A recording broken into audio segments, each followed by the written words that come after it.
இந்தி நடிகை பர்வீன் பாபி.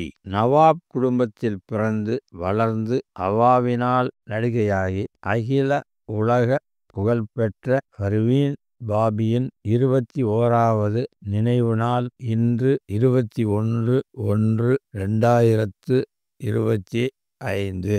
இந்தி நடிகை பர்வீன் பாபி ஜுனாகட் நவாப் குடும்பத்தைச் சேர்ந்தவர். பர்வீன் பாபி அகமதாபாத்தில் படித்தார். சரித்திரஹிந்த் படத்தின் மூலம் 1973இல் பர்வீன் பாபி பாலிவுட்டில் அறிமுகமானார். தீவார், அமர் அக்பர், அந்தோனி உள்பட பல்வேறு படங்களில் அமிதாப் பச்சனுடன் நடித்தார். உலக புகழ் பெற்றார். 30 ஆண்டுகளுக்கு மேல் இந்தி திரையுலகில் இளைஞர்களை கவர்ந்து ரசிகர்களை வசப்படுத்தி பரவசமாக பாடி ஆடி நடித்த பர்வீன் பாபி 21/1/2005இல் இறந்தார்.